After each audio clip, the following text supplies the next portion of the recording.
Hi, Larry. Hey, how you doing? Good, thanks. As someone who also interviews a lot of producers and recording engineers, what led you to start Tape-Op in those early days? Ooh, that's a good question. It really was like I was learning. I was running a home studio. Like I was recording on an 8-track half-inch Tascam in my basement with a little mixer, and I didn't know where to go to learn stuff. Like I had gone to the library and I'd read a bunch of books about music recording, and I had gone to looked at the magazines that were out there and I'd read all them, but they never were talking about the kind of world that I was in, like using old used equipment and doing things like actually doing real records on a budget, really small budgets and that kind of stuff. So I thought I would just start asking around, like people who were recording themselves and people that had small studios that were affordable, and just interview them because I'd never seen interviews of people that were running studios for $15 an hour or $20 an hour. It was always these Steely Dan studios, as I like to call them. The big console. So I thought, and also I've been writing for like underground zines for a long time. So and all of them had folded, and I had no job opportunities for writing, and I thought, why not write about music recording since I'm trying to learn that, and just kind of instead of having like a broad music focus or something, interview bands and have a focus on recording was kind of fun. Is there any one interview or a few interviews you can think of that kind of changed your recording methods the most? Oh boy. Um, it's probably all of them, it really is like little subtle things, and watching other people in the studio sometimes. Somebody would be, like, oh, we got to smash that with a compressor. I'm like, well, what do they mean smash it? But there's just been lots of little tricks. There was one, I forget who the person was we interviewed a long time ago, who said something about using a crossover while mixing and splitting up a bass guitar track into three frequency bands. And I was like, whoa, yeah, okay, control. So things like that happen sometimes. And but really, you can tell that what I pick up in the stories is like I like people's career path or whatever, to kind of talk about how they ended up doing it, and and just sort of how, for me, partly what, and we had that email exchange about this earlier, is like my focus is kind of on the people and things that happen and what they learn and how these things happen, and and just to find out those stories I find really interesting. So you'll see more of that than you see, like specific, how do you do this or that, because I think that always changes too for all of us. Techniques are great, but we might try different things on different sessions all the time. It's hard to tell.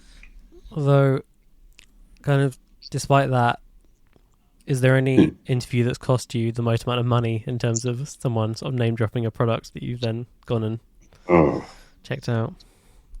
um, you know, I, probably not. Although, I mean, mostly it's going to trade shows.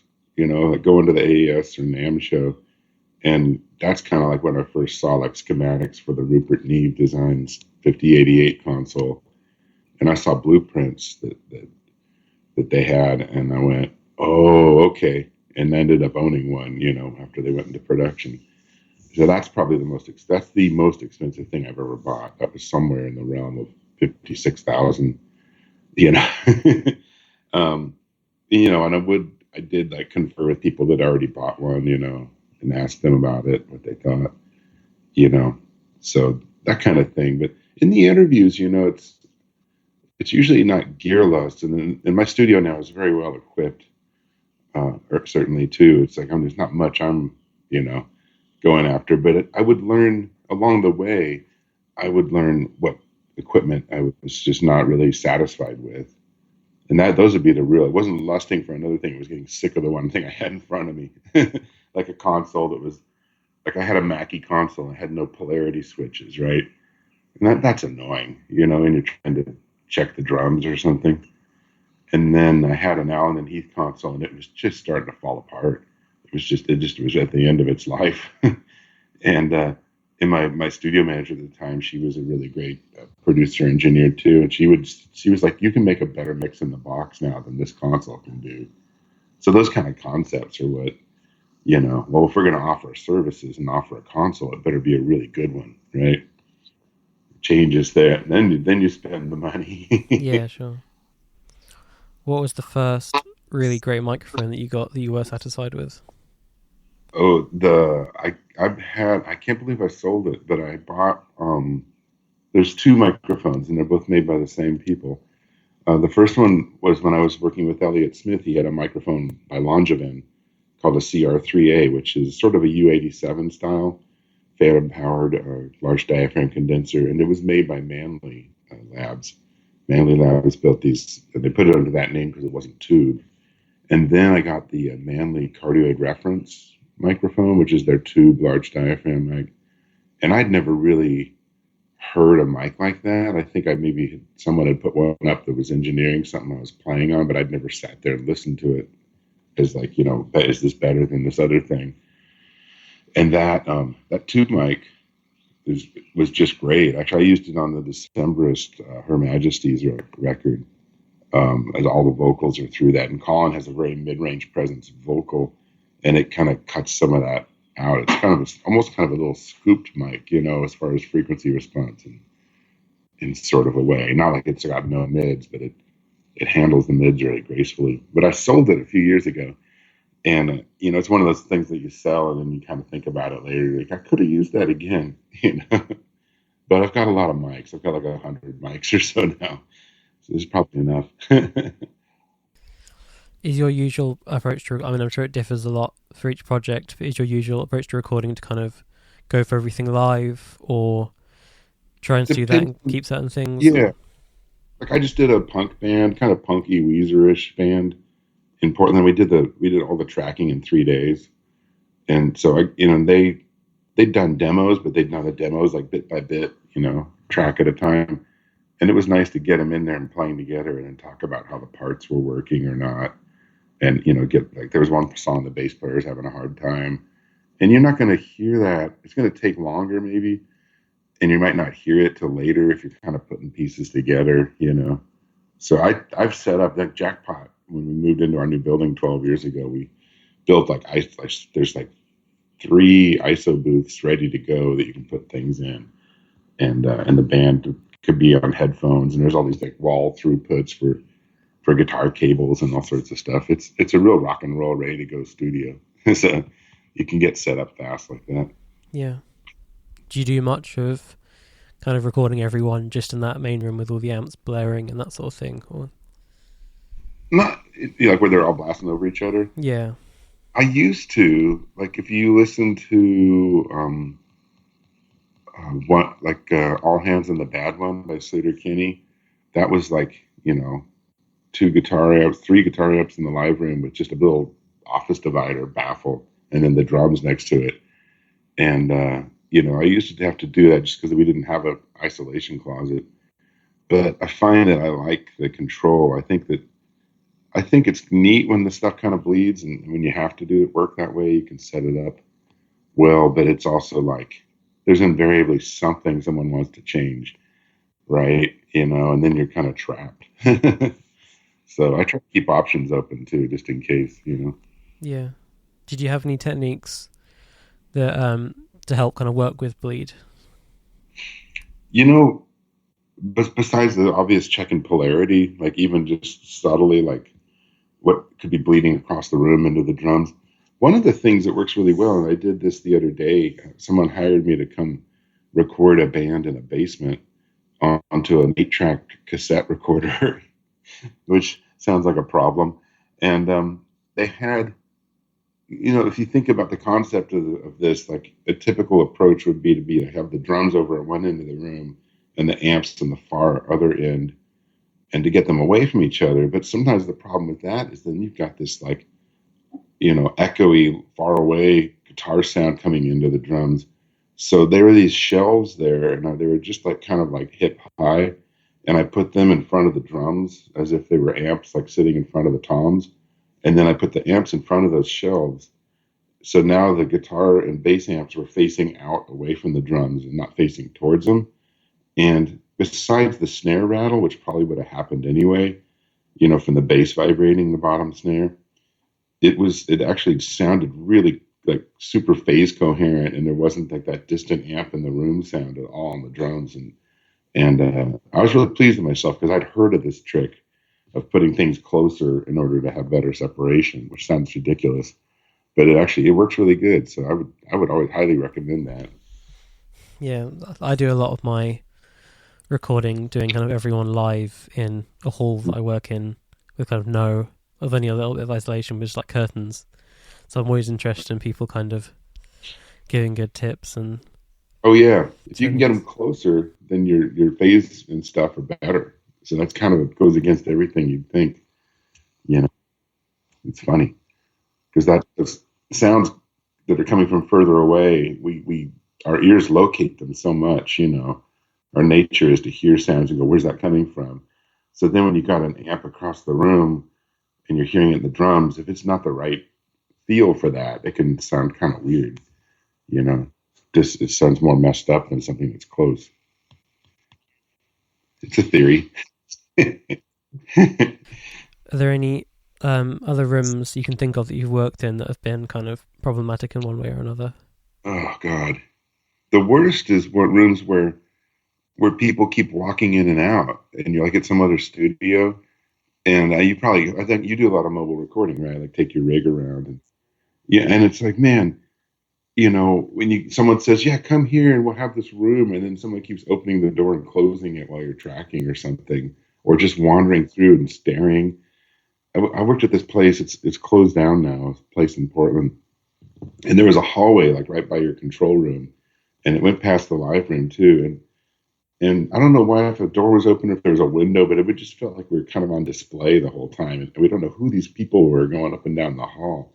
They just stop and look, and you're like, this is really annoying. I worked in a studio in LA, which will remain nameless, but there was like two people.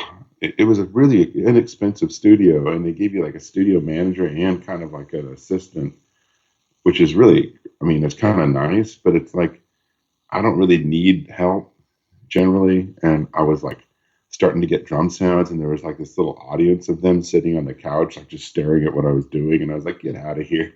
I just felt like, I felt like they were going to be judging, like, that's not a good snare sound.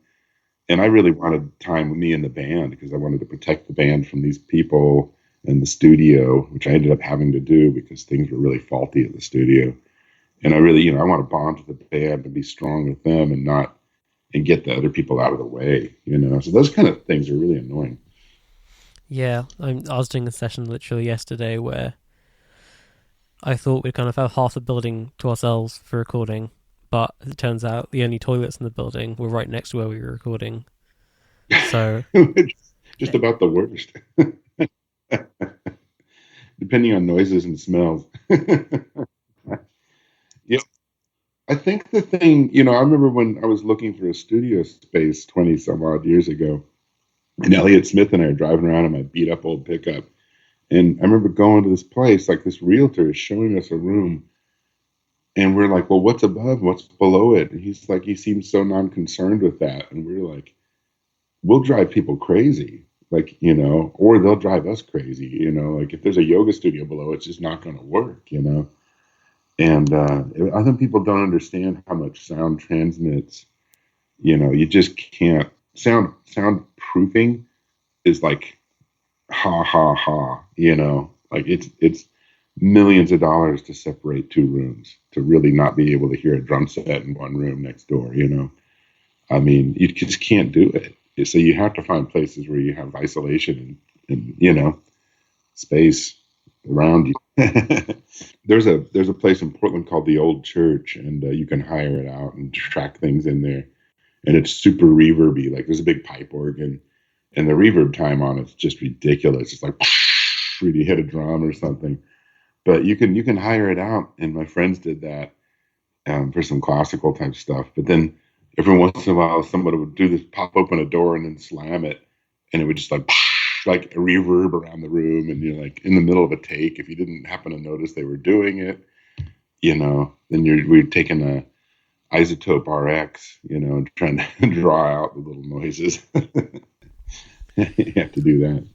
I haven't had anything that bad yet. I've had people come in between takes, but I nearly knock over my ribbon mics. But apart from that, yeah, it's pretty annoying. Yeah. Well, sometimes when you shut a door in a room, if it's the right size, probably not a big one, but a smaller one, you compress the air, and you'll get these huge low end spikes of air pressure variance. It'll blow the mics out.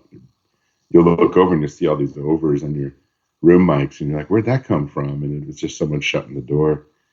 I had a session once where, like, the guitar player, these guys weren't the smartest, the brightest of bands, and the guitar player brought like his little kid, and the kid kept going, like in the middle of a take, he'd open the door and walk into the live room from the control room, hey daddy, and shut it, and it was blowing out the mics, and I was like, I had to tell him, like, can you keep your kid on the leash, man? If it's all right with you, I thought we could go through kind of how you like to record each instrument and kind of. Oh, yeah, I know you're not. I'll give you 100 answers. Yeah, well, that's a good thing, really. It leads to other things, and sure. If you could think, so maybe like a typical rock session, if someone had a kind of drum kit in there and they didn't have any kind of opinions about how they wanted it to sound, what would your first go-to kind of miking techniques be? I definitely have, despite what I say, I have like a current favorite, set of stuff. I'll start with the kick drum. Like, I'll use a speaker mic. I have one that I built, just like an $8 speaker into a DI box. A Hamptone DI is what I use for that. It's a company that actually the people that own my building own the Hamptone company, and they build stuff. It's a really great phantom powered DI. It's super accurate, JFET. And then I'd use a lot of the Telefunken mics, the new Telefunken. And the Telefunken M82 is their kick drum mic, which I really like the sound of that. Really good. And I'll put that, usually if there's a hole in the shell, in the front head, I'll put it in the usual spot. And then snare drum, I use an M80SH, which is also a Telefunken. And on the bottom of the snare, I'll use, the other day I used an Audix i5.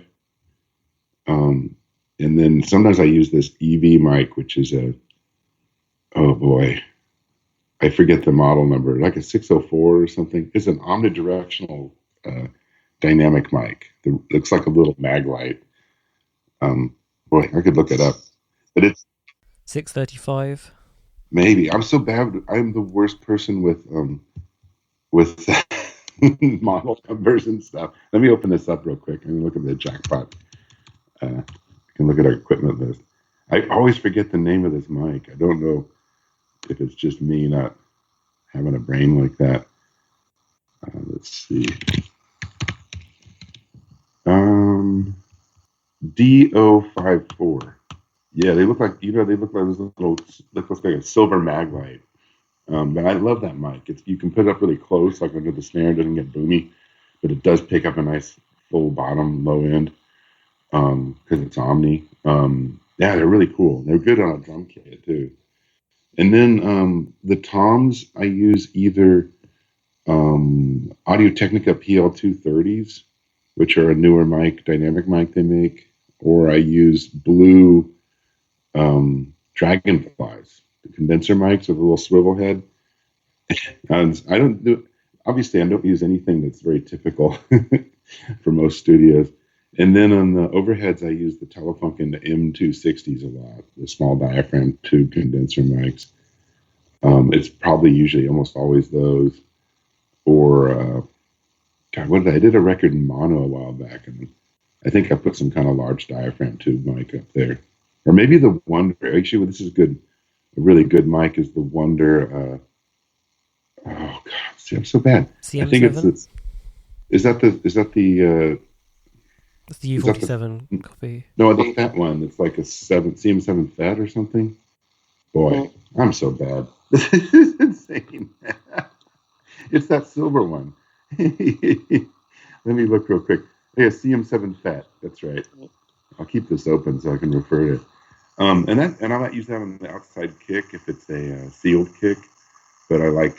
I'll also use it over the drums because it can handle a lot of sound pressure. And then in the room, I'll put like probably an AEA R84 or something across the room, and I'll turn it so the null is facing the drums. So I'm pointing away 90 degrees away from the drums to get like a room sound. I don't do like a mid-side thing with it, but I'm kind of using the mid-side thing that, the figure eight mode to capture more room, and I'll compress the bejesus out of that with like what is that one? The Chandler TG1 compressor. Yeah, and that's kind of the basic. My mic pre's now, I got one of those Grace 801. It's like it's an 8-channel mic pre, and I'll just use that for all the main mics. It's just like having a mini console. It's just got really crazy transient response. It's very clean. And I don't really go with my mic pre's and stuff. I don't really go for adding character through the mic pre's in general. I set levels very conservatively. I'm more about just capturing at that stage, and I'm more about changing out snare drums and tuning and changing sticks and moon gel, moon gel on the snares and treat it. I have a lot of I have like 2 drum sets and a bunch of snare drums, so I'll swap things out till I think it sounds good, if the drummer lets me. So that's kind of my stuff. I really, a lot of the things I do. Probably one of the things I learned from all these interviews is that if you work in some of those old school styles, like if you think about changing it on the floor before you think about changing the mic pre level, you're going to have far more. You're going to get much better results, And so I work a lot. Like I think like if I think of like the 50s or 60s, and I'm super limited is how I think in my head. So it's kind of fun to work that way. Was that record on mono? Was that the band's kind of artistic request? It was a concept they had. Like could we do a record in mono, and what would you do different? Because some you could mix a stereo recorded record in mono, but then it'd be kind of stupid, right? If you had stereo overheads like I always do, and then you're centering them. So this was just like this is smart of the artist, because the guitarist, who's kind of the main impetus of the band, I think he kind of knew that if he got me thinking about it, that I would be all excited and put more energy into it than if it was just a typical session. And now I'm thinking, like, what can we do on the next session?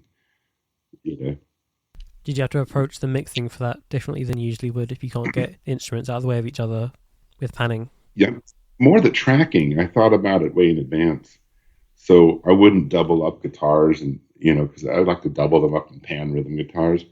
So I didn't do doubles. If I did a double, I made sure it was a very different sound, and I would move the mic back off the amp so it had more of a depth of field going on, and that worked really well. And then, I got really involved. Steve Turner from Mudhoney was playing bass on this, and I was really, he's not really a bass player, so I am. So I was like coaching him through, like, hey, put a whole note there, and he was loving it. He was really super fun to work with, and so it was really, and the drummer, this guy Tom Sullivan, was on it. Just very, very, very good. Lots of experience, and he's a guy who plays with a sealed front head, and he plays old, 60s, 70s drums that he collects, and he just makes it.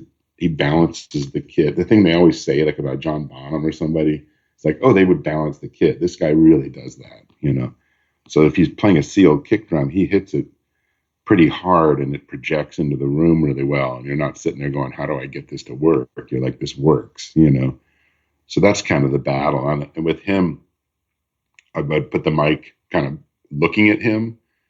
I think I used that Wonder mic, and I would put it out in front of him, kind of looking at the kit. So there was a depth of field there that he'd be behind the close mic instruments, and the vocal. So that was all very specific. And so when it came to mixing it, the Rupert Neve console has little push buttons to engage panning. So I just left them all out, obviously. So everything's going to be perfectly centered. And I mixed to 1/4 inch. This is all tracked on 16 track 2-inch. And then I mixed a 1/4 inch stereo, but I never panned anything. And I told the mastering engineer, make sure nothing has any discrepancies left to right. So yeah, it came out good. I heard it on vinyl a while back, and it sounded really nice. It just kind of projected, pretty fun. Can you think of the least amount of mics you've ever used on a drum kit on a session? Yeah, maybe like 2. I did 3 mics on that thing in the basement. It was with the same exact band that we did the mono thing. We did like a KSM 32, a Shure mic over the kit, and then something on the kick and snare. Some kind of dynamics, or I can't remember. Really simple, I tend to just completely avoid using SM57s if I can. I just feel like everyone's using them, so I'm not going to use them. And the reason that the guy had a KSM 32 at his house was because I had told him, like, that's a really good, get a used 1 or 2 of those. They're a great deal, and they're really versatile, So there's so many microphones out there that are affordable and really good, and they're just not the ones that the idiots are clamoring on about, And it's like, man, you can set up a really good array of microphones for, spending like $200 or $300 a mic, stuff that's out there. I don't think people need to. I mean, I enjoy having an $8,500 Telefunken U47 and a really good mic, but there's a lot of other choices, People just get too obsessed over these name brands and stuff. Continuing on from that, have you got any favorite vocal mics? And of course, the Telefunken. Yeah, that gets trotted out. But honestly, like on this punk record I was doing, I didn't want to do like an SM7 or something, which would be kind of a typical go-to. And I have another mic. I have a Bill Bradley's a microphone repair guy in Nashville. And he has a company called Mic Shop, or the Mic Shop. And he has an MS-47 that he builds, which is, I think like half the price of the Telefunken. And it's also got a lower, the Telefunken's running at a pretty high output voltage and stuff, whatever electronics going on. And this mic is definitely down lower. So if you're shouting into it and stuff, you're less likely to clip. And it works really good for like a noisy vocalist. And your output level not being super hot, you don't have to worry about your preamp or padding it coming in or anything. I like that mic a lot. And then, another one I just used on a session was a Bronner Valvet Voice. And if you look it up, they only made 500 of these mics. And I've got number 2. I'm assuming that Mr. Bronner has number 1. And it's just another, like a large diaphragm tube mic, but it was made just to record voice. And you pretty much could just put it on anyone. It's going to be a great starting point. You're not going to, it's not going to be the mic that's a problem, So that's a really good one that no one ever talks about, And there's numbers of others in Jackpot. It's kind of crazy.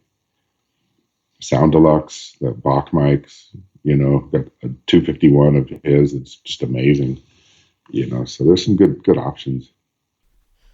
Do you normally process things on the way in, or leave it for mixing? It super depends, I mean, sometimes I like to print reverbs and echoes and stuff. I've got a plate reverb, an EMT 140 that's heavily customized, and I might track that even into the session just in case it can't dial it back in the same. And I've got a full tone, a tube tape echo, which is like an Echoplex. And sometimes I'll track people through that just to have a real delay. And then like on the Sleater Kinney records that John Goodmanson and I made, he would just commit to like everything. There might be singing through stop boxes, or we'd come up with a signal path where everything was just dedicated.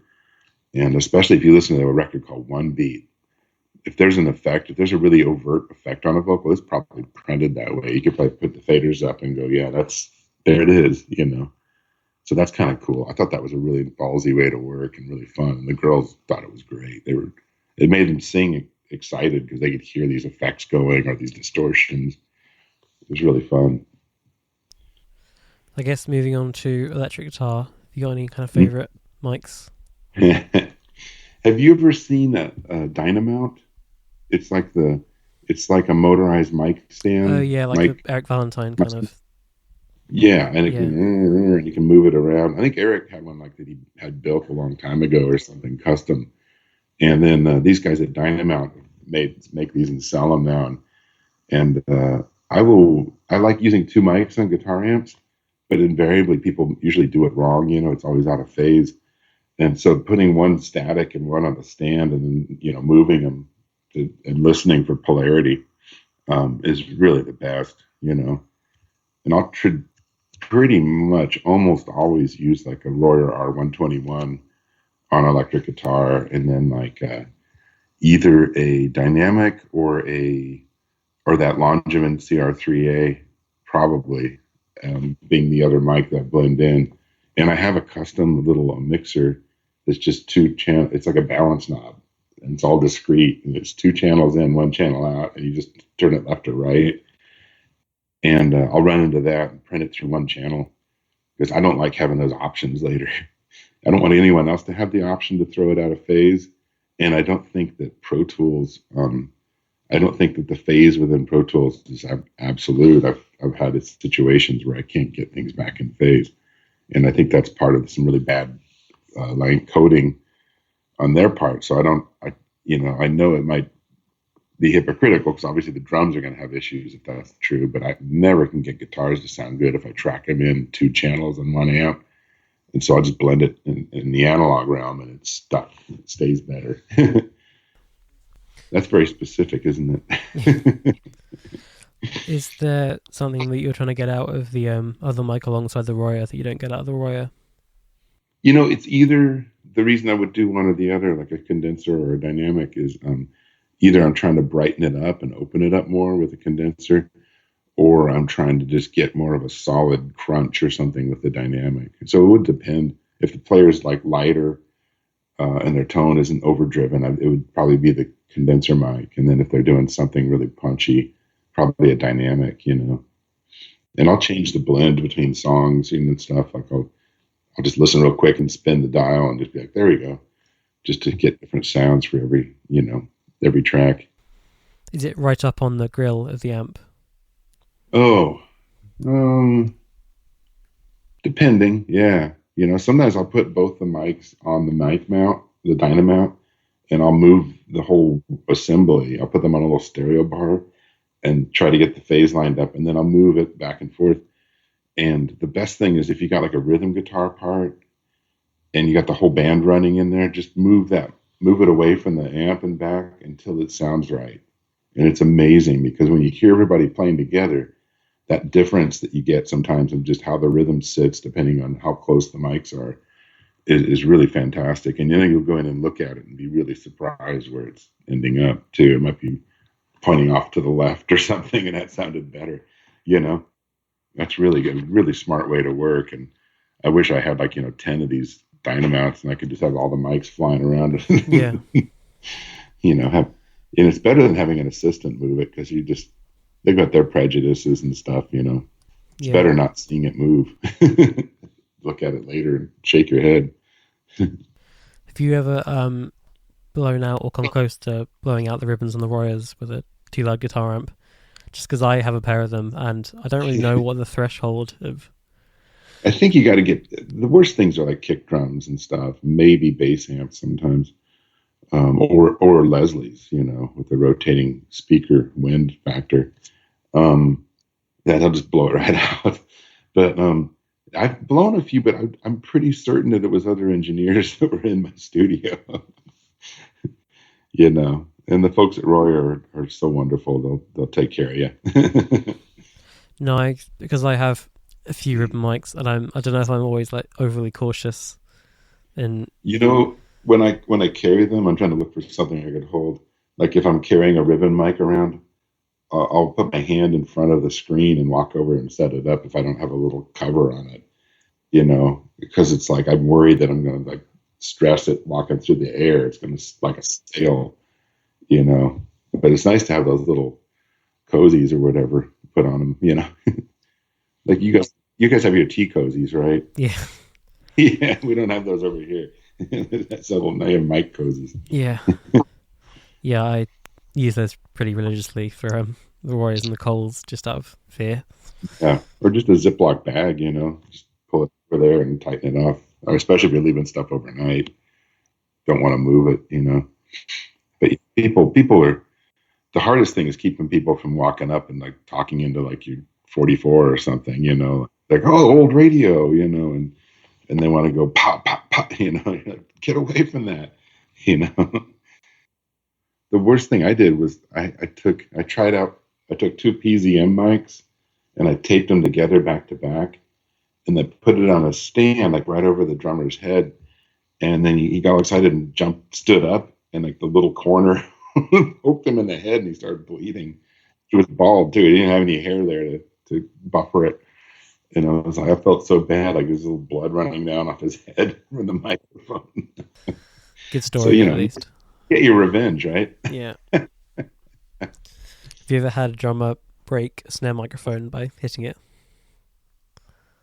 No, but I mentioned earlier, like using those blue microphones, the Dragonflies. I worked with the drummer. Oh gosh, what's his name? He's so good. The drummer from Hella.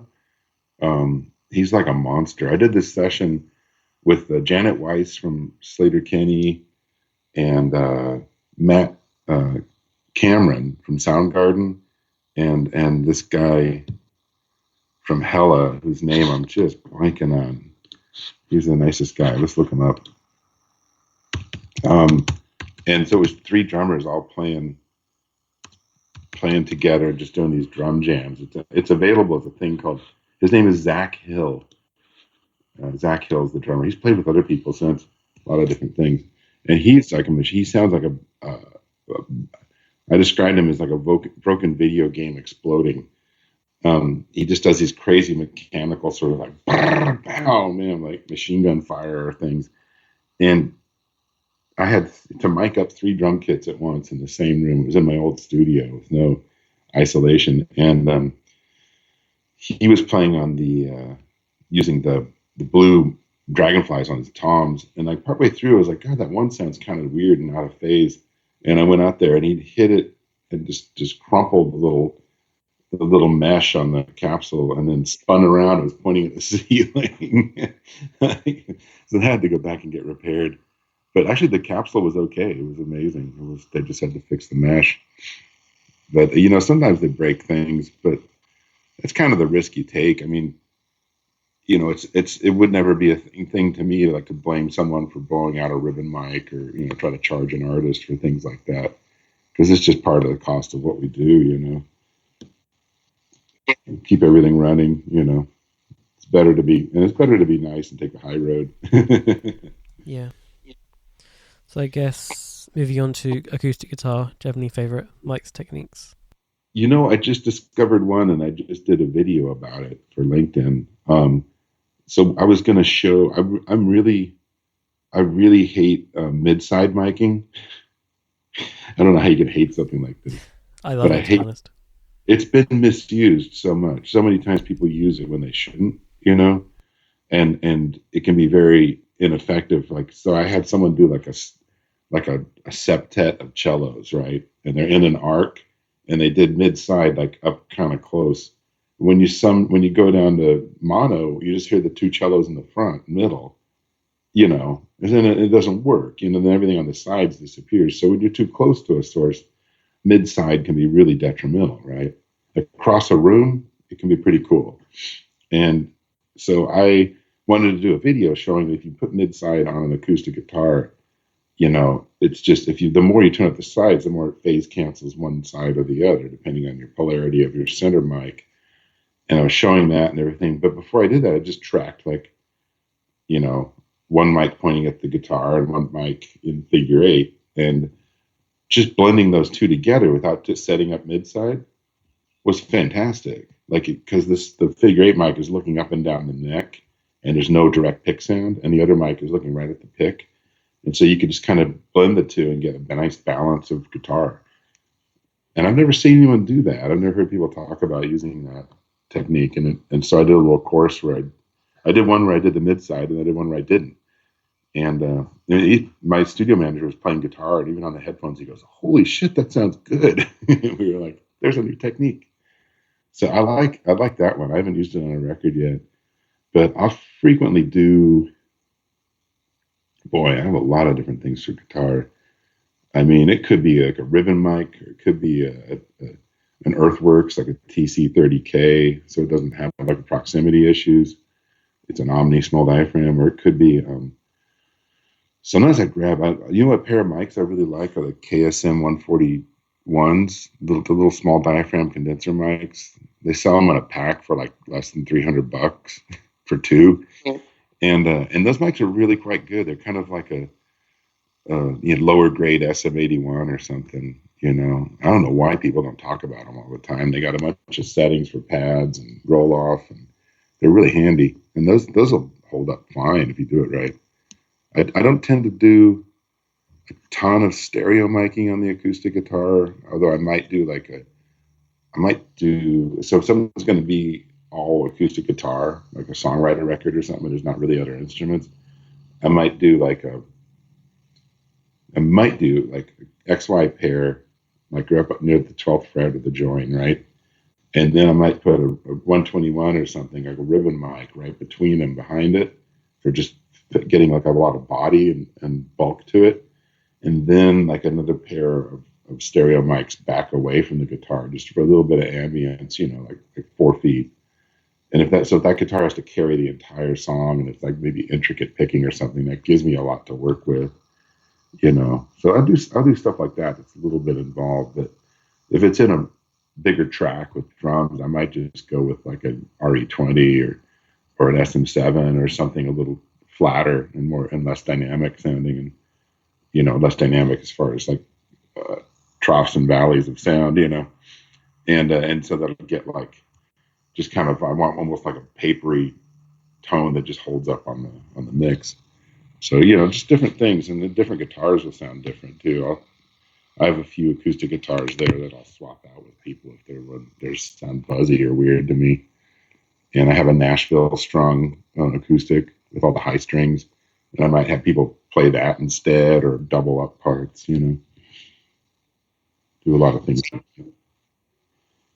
Something I found with mid-side, especially doing it closer, is I found that often you don't need to put the two mics in the same, because I know traditionally to keep the phase the best, you put them as close together as possible.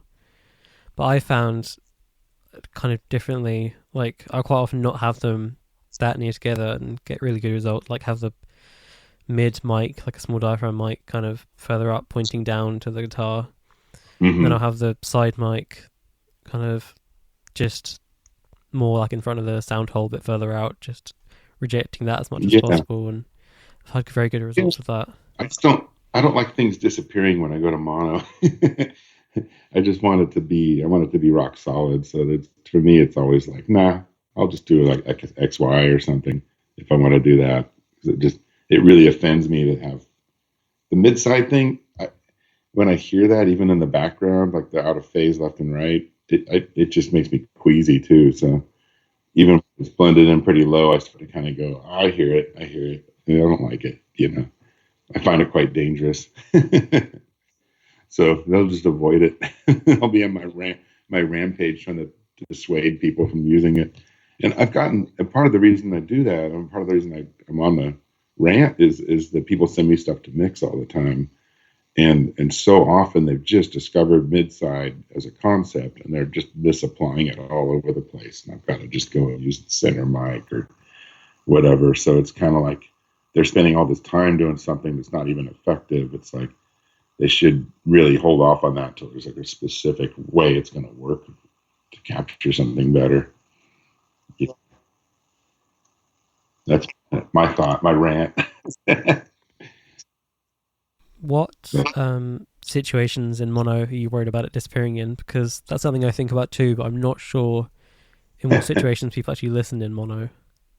I think when the speakers blend in the playing back in a space, you get cancellation there even, and I don't know. I think with the current climate, like with streaming and stuff, whenever the streaming is less than optimal. Sometimes it'll kind of go down to mono almost. There's less stereo content, so I worry about that.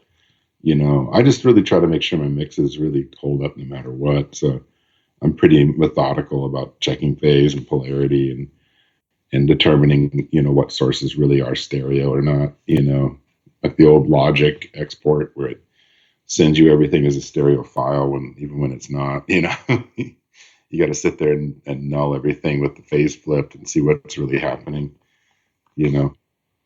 So I get kind of like meticulous with that stuff because I don't want some technical factor to destroy a mix or something. Yeah. And a lot of times their ears are excited by out of phase, because it's a great way to present a sort of width.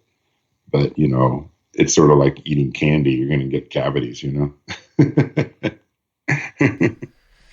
I think the last instrument we haven't talked about is bass. Do you have any kind of standard Oh, techniques? you know, my preference, honestly, with an electric bass is to just get a good DI. And if you do that really well, you've got a lot you can work with. You can also always reamp it if you went wrong. But if someone has a lot of character to their tone, an amp sometimes adds that extra part that you're not going to get. But I have a bass DI called Tonecraft, which is kind of not very very common. And it's just like a tube. It's like the front end of an Ampeg B15, like the two tone knobs and a volume knob. It's got a pull on the volume that'll overdrive it in a really like creamy, saturated way. And it's got two outputs, and it'd be a great front end for like a power amp and a 15-inch speaker. It would be amazing bass amp. And I'll track bass through that all the time. If I'm playing bass on it, I just use that because it sounds great to my ear. You don't have to worry about that phase aspect of a speaker and a microphone being later in time than your DI. Although when I do mic up a bass amp, I generally want it to be like a single 15. I've got an Ampeg B15, an old 60s one at the studio that a friend's loaned me forever because he found it for $25 at the thrift store. And I like using that. It's got a real kind of like the mid-range articulation is very specific. But if someone wants a more like, present modern tone, I've got like a solid state Fender amp and a 15-inch speaker that'll give more of that bite and stuff, you know. And to keep polarity, like if I'm tracking a DI and an amp, I use the Little Labs IBP hardware, which allows you to dial in like an analog in between phase situations that you can just put that on the DI and then listen and just turn the knob till it sounds best as far as the polarity relationship. So I always do that too before I track, and I'm probably running them through 1176s as well, compressing everything. What kind of proportion of the time do people use your drum kits and amps compared to bringing their own? I don't know. Probably half and half. I get some clients that fly in from other places, and so they'll definitely want to use. We have an old 60s Ludwig kit. It's my wife's.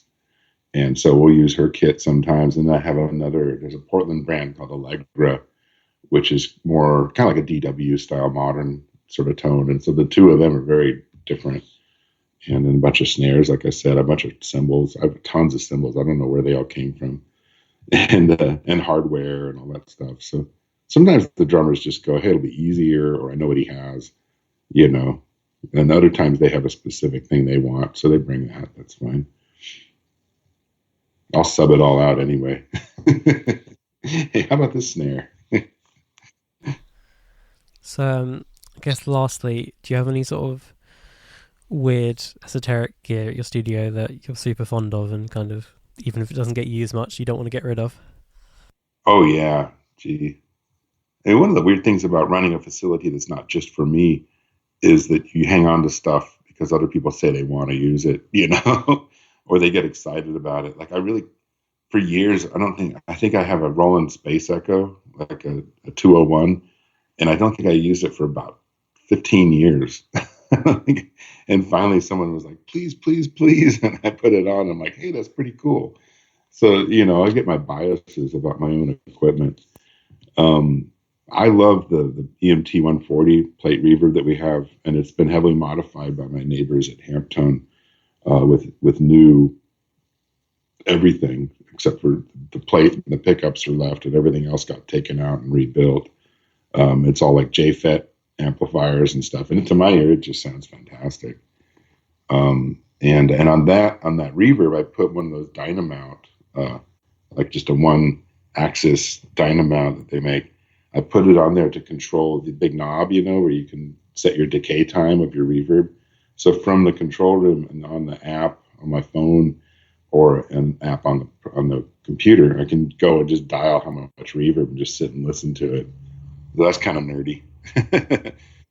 I love that. There's the thing. I have tons of stomp boxes. Like I got a bunch of Earthquaker stomp boxes and Cattle and Bread and Chase Bliss. All these kind of like more slightly esoteric brands that all do really weird things. So I'm really into that. And I got one of these like T-Rex fuel tanks or something that you can just power them all from, and I'll set them.